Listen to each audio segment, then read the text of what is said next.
हर हर महादेव, हर हर महादेव, हर हर महादेव। ओम नमः शिवाय। हर हर महादेव। नमस्कार मेरे प्यारे शिव भक्तों। वंदे देव मुपातिम सुरगुरुम वंदे जगत कारणम। मेरे प्यारे शिव भक्तों, इस पवित्र श्लोक का बहुत ही सरल और प्यारा सा अर्थ है कि मैं माता उमा के स्वामी, देवताओं के परम गुरु और इस सारे संसार की रचना करने वाले, पालन करने वाले भगवान शिव को बारंबार प्रणाम करती हूँ। मेरे प्यारे शिव भक्तों, धर्म कथा संसार के इस पावन मंच पर आपकी इस कथा वाचिका का बहुत बहुत प्यार भरा प्रणाम स्वीकार करें। आज जो कथा मैं आपको सुनाने जा रही हूँ वह कोई साधारण कहानी नहीं है। यह माता पार्वती और भगवान शिव के उस अद्भुत और मीठे प्रेम की कथा है जो हमारे और आपके जीवन में भी भक्ति का एक नया रंग घोल देगी। आज हम जानेंगे कि कैसे देवताओं के उद्धार के लिए परमपिता ब्रह्मा जी की प्रार्थना पर स्वयं भगवान शिव ने माता पार्वती को काली कहकर पुकारा और फिर हमारी प्यारी भवानी, हमारी जगदम्बा ने कैसे रूठकर गोरा रूप यानी गोरी होने के लिए तपस्या करने का निश्चय किया। ध्यान से सुनिए भक्तों, अपने मन को एकाग्र कर लीजिए, क्योंकि जब हम शिव और शक्ति की कथा सुनते हैं तो हमारे आसपास का सारा वातावरण पवित्र हो जाता है। कथा की शुरुआत होती है एक बहुत ही सुंदर प्रसंग से, जब भगवान शिव अपने गणों और माता पार्वती के साथ अंतर्ध्यान हो गए थे तो शौनक आदि ऋषियों के मन में बड़ी जिज्ञासा हुई। उन्होंने परम ज्ञानी वायु देवता से पूछा कि हे प्रभु, भगवान शिव वहाँ से अंतर्ध्यान होकर कहाँ गए, कहाँ रहे और उन्होंने क्या किया। इस पर वायु देवता ने बहुत ही प्रेम से उत्तर दिया और बताया कि महर्षियों, एक बहुत ही श्रेष्ठ और विचित्र गुफाओं वाला पर्वत है जिसका नाम है मंदराचल। मंदराचल पर्वत कोई साधारण पत्थर का पहाड़ नहीं है। उस पर्वत में माता पार्वती और भगवान शिव को अपने सिर पर धारण करने के लिए बहुत ही कठोर तपस्या की थी और उसकी उस सच्ची तपस्या के प्रभाव से ही वह परम सुंदर मंदराचल पर्वत देवादिदेव महादेव जी का सबसे प्रिय निवास स्थान बन गया। बहुत लंबे समय की प्रतीक्षा के बाद उस पर्वत को शिव पार्वती के कोमल चरण कमलों के स्पर्श का वह अद्भुत सुख प्राप्त हुआ था। भक्तों, जरा सोचिए, उस मंदराचल पर्वत के भाग्य को वायु देवता कहते हैं कि उस पर्वत का सौंदर्य इतना अद्भुत है कि अगर कोई हजारों मुखों से भी 100 करोड़ वर्षों तक उसका वर्णन करना चाहे तो भी नहीं कर सकता। उसके सामने दुनिया के बाकी सभी पर्वतों की सुंदरता एकदम फीकी और तुच्छ लग जाती है। और इसी कारण से अपनी प्यारी देवी पार्वती को प्रसन्न करने के लिए, उनकी इच्छा पूरी करने के लिए महादेव जी ने उस अत्यंत रमणीय पर्वत को अपना अंतःपुरी यानी अपना सबसे निजी महल बना लिया। रेभ्य ऋषि के आश्रम के पास से अंतर्ध्यान होकर तीनों लोकों के स्वामी भगवान त्रिलोचन अपनी अंबिका के साथ उसी सर्वश्रेष्ठ पर्वत मंदराचल पर चले गए। वहां पहुंचकर उस पर्वत के सुंदर उद्यानों में देवी पार्वती के साथ महेश्वर उन दिव्य भूमियों पर आनंद पूर्वक विहार करने लगे, रमन करने लगे। लेकिन मेरे प्यारे शिव भक्तों, संसार में जब भी देवता आनंद में होते हैं तो कहीं न कहीं आसुरी शक्तियां सिर उठाने लगती हैं।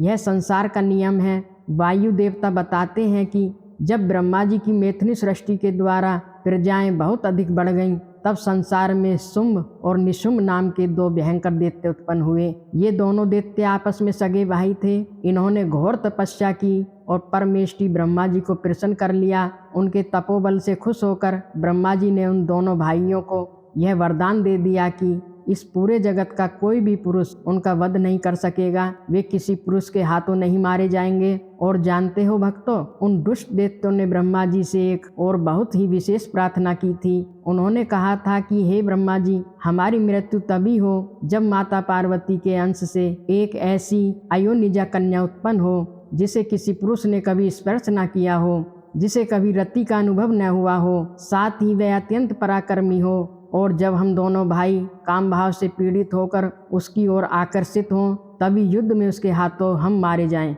ब्रह्मा जी ने भी उनकी इस विचित्र प्रार्थना पर तथास्तु कह दिया और उन्हें स्वीकृति दे दी। बस फिर क्या था, वरदान पाते ही वे दोनों दैत्य अहंकार से अंधे हो गए। उन्होंने युद्ध में देवराज इंद्र सहित सभी देवताओं को हरा दिया।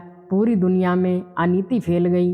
वेदों का पाठ बंद कर दिया गया और यज्ञों में वष्टकार का उच्चारण पूरी तरह से रोक दिया गया। चारों ओर हाहाकार मच गया। तब हार कर दुखी मन से ब्रह्मा जी ने उन दोनों के वध का उपाय सोचने लगे। वे सीधे देवेश्वर शिव की शरण में पहुँचे और उनसे प्रार्थना करने लगे। ब्रह्मा जी ने कहा, हे प्रभु, आप किसी एकांत स्थान में देवी पार्वती की निंदा कीजिए और जैसे तैसे उन्हें क्रोध दिलाइए। उनके रूप रंग की निंदा से जो एक कुमारी स्वरूपा शक्ति प्रकट होगी, जो काम भाव से बिल्कुल रहित होगी, उसी को आप निशुंभ और शुंभ के वध के लिए देवताओं को सौंप दीजिए। मेरे प्यारे शिव भक्तों, शिव तो शिव हैं, वे संसार के कल्याण के लिए कोई भी लीला कर सकते हैं। ब्रह्मा जी की ऐसी प्रार्थना सुनकर भगवान नील रोहित रुद्र ने एक दिन एकांत में मुस्कुराते हुए माता पार्वती से परिहास में एक तरह से निंदा करते हुए कह दिया कि तुम तो काली हो। कल्पना कीजिए भक्तों उस दृश्य की। माता पार्वती जो संपूर्ण जगत की जननी हैं, जो अपने पति से अथाह प्रेम करती हैं, जब उन्होंने अपने श्याम वर्ण के कारण अपने ही पति के मुख से ऐसा आक्षेप सुना तो वे सुंदर वर्ण वाली देवी तुरंत कुपित हो उठी। उनका हृदय भर आया। वे मुस्कुराकर लेकिन एक समाधान रहित वाणी में अपने पति देव से बोली। देवी ने कहा, हे प्रभु, अगर मेरे इस काले रंग पर आपका प्रेम ही नहीं है तो इतने लंबे समय से आप अपनी शिक्षाओं का, अपनी इच्छाओं का दमन क्यों करते रहे। कोई स्त्री चाहे कितनी ही स्वर्ग सुंदरी क्यों न हो, कितनी भी रूपवती क्यों न हो, अगर उनके पति का उस पर अनुराग नहीं है तो अन्य सभी गुणों के होने के बावजूद उनका जन्म लेना ही व्यर्थ हो जाता है। स्त्रियों की है सृष्टि तो पति के भोग का प्रधान अंग है। यदि वह उसी से वंचित रह गई तो इसका कोई कहाँ उपभोग कर सकता है। कितनी गहरी बात कही है माता ने। आगे वे बोली, इसलिए हे नाथ, एकांत में आपने मेरे जिस रंग की निंदा की है उस वरण को मैं त्याग दूंगी और कोई दूसरा वरण ग्रहण करूंगी या फिर स्वयं ही मिट जाऊंगी। यह कहकर माता पार्वती तुरंत सैया से उठकर खड़ी हो गई। उनका कंठ गदगद हो गया था, आंखों में आंसू थे। उन्होंने तपस्या के लिए जाने का दृढ़ निश्चय कर लिया और भगवान शिव से जाने की आज्ञा मांगने लगी। भक्तों, जब माता पार्वती इस तरह रूठ गई तो भूतनाथ भगवान शिव घबरा गए। उन्हें लगा कि कहीं उनका प्रेम भंग न हो जाए। वे स्वयं भवानी को प्रणाम करते हुए उन्हें मनाते हुए बोले। भगवान शिव ने कहा, हे प्रिय, मैंने तो केवल क्रीड़ा और मनोविनोद के लिए हंसी मजाक में यह बात कही थी। मेरे मन के इस सच्चे अभिप्राय को जाने बिना तुम इस तरह कुपित क्यों हो गई। जरा सोचो, यदि तुम पर मेरा प्रेम नहीं होगा तो इस संसार में और किस पर हो सकता है। तुम इस जगत की माता हो और मैं पिता तथा अधिपति हूँ, फिर तुम पर मेरा प्रेम न होना कैसे संभव हो सकता है भला। भगवान शिव ने आगे समझाया, और प्रिय, हम दोनों का यह जो प्रेम है, क्या वह कामदेव की प्रेरणा से उत्पन्न हुआ है? कदापि नहीं, क्योंकि कामदेव की उत्पत्ति से बहुत पहले ही इस जगत की उत्पत्ति हो चुकी है। कामदेव की सृष्टि तो मैंने केवल साधारण लोगों की रति के लिए, उनके प्रेम के लिए की है। वह मूर्ख कामदेव मुझे भी साधारण देवता समझकर मेरा तिरस्कार करने लगा था, इसलिए तो मैंने उसे भस्म कर दिया। हम दोनों का यह लीला विहार तो केवल जगत की रक्षा के लिए है, और आज मैंने तुम्हारे प्रति जो यह परिहास युक्त बात कही है वह भी उसी लोक कल्याण के लिए की थी। मेरे इस कथन की सत्यता पर तुम शीघ्र ही प्रकट हो जाओगी। परंतु मेरे प्यारे श्रोताओं, माता पार्वती तो स्त्री सुलभ स्वाभिमान से भर उठी थी। देवी ने कहा, हे भगवान, पति के प्यार के वंचित होने पर भी जो नारी अपने प्राणों का परित्याग नहीं कर देती, वह चाहे कितनी ही शुभ लक्षणों वाली हो, कुलंगना हो, सत्पुरुषों द्वारा निंदित समझी जाती है। मेरा शरीर गोरे रंग का नहीं है, इस बात का आपको बहुत खेद होता है। यह मुझे आज पता चला है, अन्यथा चाहे क्रीड़ा हो या परिहास, आपके द्वारा मुझे काली कलूटी कह जाना कैसे संभव हो सकता था। मेरा कालापन आपको प्रिय नहीं है, इसलिए वह सत्पुरुषों द्वारा भी निंदित है। अतः अब तपस्या के द्वारा इसका त्याग किए बिना मैं यहाँ एक क्षण भी नहीं रुक सकती। तब शिव जी ने उन्हें रोकते हुए कहा, हे प्रिय, यदि अपनी श्यामता को लेकर तुम्हें इतना संताप हो रहा है, इतना दुख हो रहा है, तो इसके लिए तपस्या करने की क्या आवश्यकता है। तुम तो मेरी या अपनी केवल इच्छा मात्र से ही दूसरे वर्ण से युक्त हो सकती हो, लेकिन देवी पार्वती अपने निश्चय पर अडिग थी। उन्होंने कहा, नहीं, मैं आपसे अपने रंग का परिवर्तन नहीं चाहती और स्वयं भी इसे बदलने का संकल्प नहीं कर सकती। अब तो मैं तपस्या के द्वारा ब्रह्मा जी की आराधना करके ही शीघ्र गौरी बनूंगी। शिव जी ने मुस्कुराते हुए कहा, हे महादेवी, जरा याद करो, पूर्व काल में मेरी ही कृपा से तो ब्रह्मा को ब्रह्म पद की प्राप्ति हुई थी। अतः तपस्या द्वारा उन ब्रह्मा को बुलाकर तुम क्या करोगी? देवी पार्वती ने अत्यंत भक्ति और प्रेम से भरे स्वर में कहा, इसमें कोई संदेह नहीं है नाथ कि ब्रह्मा आदि समस्त देवताओं को आपसे ही उत्तम पदों की प्राप्ति हुई है।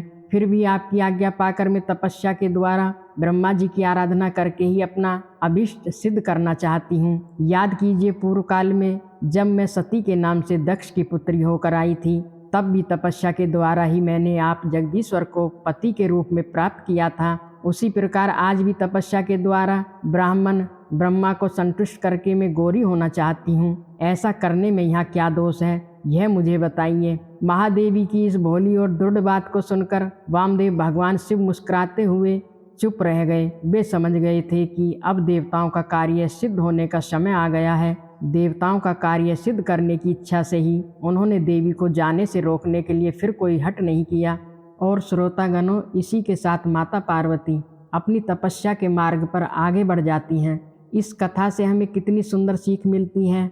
भगवान और भगवती का हर कार्य, हर लीला संसार के भले के लिए होती है। जैसे महादेव ने लोक कल्याण के लिए माता को क्रोध दिलाया, वैसे ही हमारे जीवन में भी कभी कभी ईश्वर ऐसी परिस्थितियां लाते हैं जो हमें कष्टकारी लगती हैं, लेकिन उनके पीछे कोई बहुत बड़ा और शुभ उद्देश्य छिपा होता है। और माता पार्वती का वो संकल्प देखिए, जो चीज़ सहज ही मिल सकती थी, उसके लिए भी उन्होंने तपस्या का मार्ग चुना ताकि संसार को कर्म और तप का महत्व समझ में आए। आइए भक्तों, अपने हृदय को भगवान शिव और माता गौरी के चरणों में समर्पित करें। उनके इस दिव्य स्वरूप का ध्यान करें जो हर पल हम पर अपनी ममता बरसाता है। हे गौरी शंकर, हे जगत के माता पिता, हम सब पर अपनी कृपा बनाए रखना, हमारे मन से अज्ञान का अंधकार मिटाना और भक्ति का प्रकाश भरना। इसी मंगल कामना के साथ मैं आपकी यह कथा वाचिका आपसे विदा लेती हूँ। शिव जी का ध्यान करते रहिए और सदा प्रेम से बोलते रहिए, हर हर महादेव। जय भोलेनाथ, जय माता गौरी।